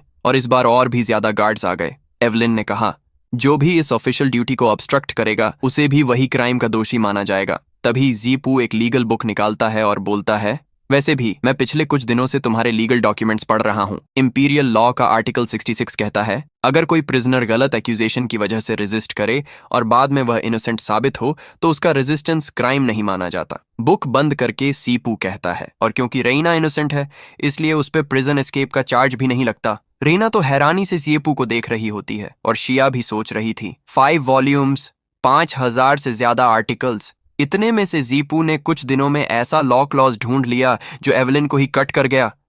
एवलिन तो कुछ नहीं बोल पाती और सिर्फ रेना की तरफ देख के कहती है, तो रेना तुम्हें भी लगता है कि तुम इनोसेंट हो? रेना थोड़ा हिचकिचा रही होती है। तभी शिया आगे आती है, एवलिन से माफी मांगती है और कहती है, एज़ेरोथ की थर्ड प्रिंसेस होने के नाते मेरा फर्ज है कि मैं लॉ को अपहोल्ड करूं। जब तक हम प्रूव नहीं कर लेते कि डिजास्टर रेना ने ही कॉज किया तब तक हम उसे पनिश नहीं कर सकते। लेकिन एवलिन फिर बोलती है, जब प्रूव नहीं कर सकते तो गॉडेस से करवाते हैं। तभी गॉडेस का एक बड़ा स्टैचू अपीयर होता है। सब शॉक हो जाते हैं। एवलिन अनाउंस करती है, मैजिक की गॉडेस के नाम पर जजमेंट स्टार्ट होगा। ये गॉडेस की तरफ से दिया गया फाइनल मेथड है। अगर रेना इस डिवाइन ट्रायल को पास कर लेती है तो हम उसे इनोसेंट मान लेंगे। और रेफ्यूजीज भी चिल्लाते हैं, यह तो बेस्ट चांस है लेडी रेना के लिए अपने ऊपर के फॉल्स एक्यूजेशंस को क्लीन करने का। एवलिन और शिया खुश दिखते हैं, लेकिन रेना सैड होती है क्योंकि उसे भी नहीं पता क्या होने वाला है। तभी रूबी आती है, उसके कंधे पे हाथ रखती है और कहती है, जब से विच काउंसिल मैनेजमेंट बना है, हर विच जो इस गॉडेस के डिवाइन ट्रायल से गुजरी है उसका एंड ट्रैजिक ही हुआ है। फ्लोरो चिल्लाती है, एग्जैक्टली। और गिनलिस बताती है, हिस्ट्री की स्ट्रॉन्गेस्ट 9th रैंक डार्क विच भी गॉडेस का ट्रायल सरवाइव नहीं कर पाई थी। एवलिन कोल्डली कहती है, और उनकी डेथ यह प्रूफ करती है कि वो सच में हेरेटिक्स थे और मरने लायक थे। या तुम भी ये समझती हो कि रेना एक हेरेटिक है और वो भी ट्रायल में फेल हो जाएगी? रेफ्यूजीज चिल्लाते हैं, lady Rena witch of calamity नहीं है, वो जरूर पास करेगी ट्रायल को। ज़ेपू मन में सोचता है, एक्सपेक्टेड था, ये सो कॉल्ड डिवाइन ट्रायल भी सिर्फ एक मेडिवल विच हंट का ही मॉडर्न वर्जन है। बस एक वे है विच काउंसिल का अपनी मर्जी से लोग हटाने का। लेकिन रेना सडनली बोलती है, मैं फेस करूंगी गॉडेस का डिवाइन ट्रायल। ज़ेपू भी उसके साइड आके कहता है, मैं उसका समन बीस्ट हूँ, इसलिए मैं भी उसके साथ ट्रायल फेस करूंगा। रेना उसका नाम लेती है। ज़ेपू हल्की सी स्माइल करता है और एवलिन तो अंदर ही अंदर खुश हो रही होती है। एवलिन कहती है, सिटी स्क्वायर के बाहर डस्क के टाइम ट्रायल स्टार्ट होगा। सीन शिफ्ट होता है। रेना और ज़ेपू एक रूम में होते हैं। ज़ेपू सामान निकालते हुए बोलता है, तुम्हें ट्रायल के डिटेल्स नहीं पता, इसलिए जो भी जरूरत हो सकता है सब ले आया हूँ। तभी रेना उससे पूछती है, तुम्हारा कोई विश है? मैं उसे पूरा करना चाहती हूँ। ज़ेपू शॉक्ड और फिर बोलता है, मुझे चाहिए 10 मिलियन फैंस, टॉप 100 क्रिएटर बनना है और इतनी एड डील्स हो कि हाथ भर जाए, एक बड़ा मैंशन और स्वीट लिटिल रोमांस, यह सब तुम नहीं कर सकती। तुम ये नॉनसेंस बंद करो और प्रिपेयर करो। लेकिन रीना शर्मा जाती है, जो हल्की सी शर्मा रही होती है, और हम सबके दिमाग में वही सवाल, भाई क्या पूरा करेगी रीना? सेपू की विश और बस यहीं पे वीडियो खत्म, टाटा। पर भाई मजाक था, आगे भी देखना है। रीना सीधा सीपू के पास आती है, उसका हाथ पकड़ लेती है और बिना कुछ सोचे जीपू के ऊपर आ बैठती है। उसके दिमाग में तुरंत, ये क्या हो रहा है? भगवान कसम, ये वही तो नहीं जो मैं सोच रहा हूं, जैसे बैटल के पहले कोई बच्चा पैदा करने वाली चीज। तभी रीना शर्माते हुए कहती है, रोमांस, मैं तुम्हारी मदद कर सकती हूं ये पाने में। जीपू तुरंत बोलता है, इस तरह से रिलेशनशिप स्टार्ट नहीं करते। रीना रुकती है और पूछती है, फिर कैसे करते हैं? जीपू कहता है, सबसे पहले मेरा हाथ छोड़ो। पर रीना सीधा कहती है, चलो करते हैं। और फिर रीना उसके करीब झुक जाती है किस करने के लिए और बोलती है, जैसे तुम्हें पसंद है। और भाई उसके दिमाग में चल रहा होता है, ये पागल लड़की, कौन करता है ऐसी हरकतें? और भाई जब रोमांस होने ही वाला था, तभी बीच में आ जाती है एक हड्डी, शिया। शिया दोनों को देख के बोलती है, मैं तो गॉडेस के डिवाइन ट्रायल के कुछ इंपॉर्टेंट डिटेल्स बताने वाली थी, पर तुम दोनों को इन बकवास चीजों के लिए वक्त मिल गया है, तो शायद मेरी बात भी जरूरत नहीं। बस रोमांस वहीं कट। और हम सब सोचते हैं, भाई इसको भी अभी ही आना था क्या? रीना घूम के देखती है और एक जोर की आवाज आती है, तुम्हारी माँ ने सिखाया नहीं, बिना नॉक किए अंदर आना मना है। जीपू भी बोलता है, पहले तुमने दिखावा किया कि तुम रीना की हेल्प करोगी, और अब फिर से। मुझे लगा था तुम वाकई चाहती हो कि रीना वैनिश हो जाए। शिया हल्का सा बड़बड़ाती है, अनईज, फियर और डिस्पेयर, और फिर कहती है, उन लोगों के चेहरों पे वो अगली और ट्विस्टेड एक्सप्रेशंस देखना, क्या ये ज्यादा मजेदार नहीं बजाय उन्हें वैनिश करने के?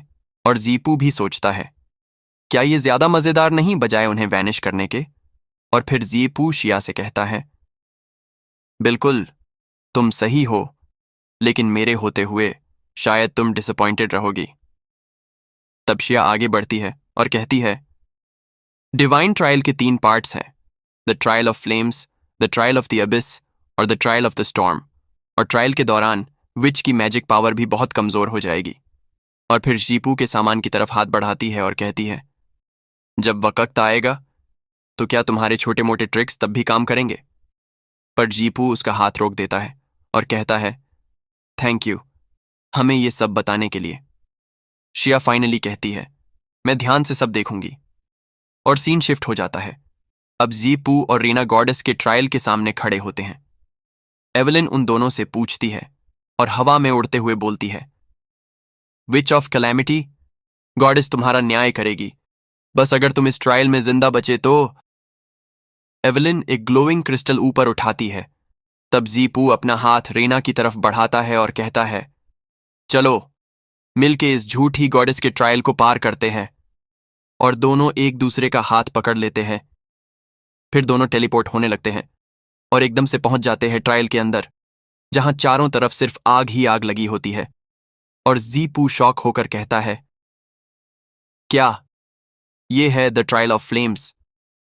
और भाई यहीं पे वीडियो भी खत्म हो जाता है और चैप्टर भी। नेक्स्ट चैप्टर आते ही मैं फुल एक्सप्लेन करूंगा। तब तक कमेंट करके बताओ कौन सा चाइनीज मैन हुआ आपको नेक्स्ट चाहिए। तब तक के लिए बाय बाय।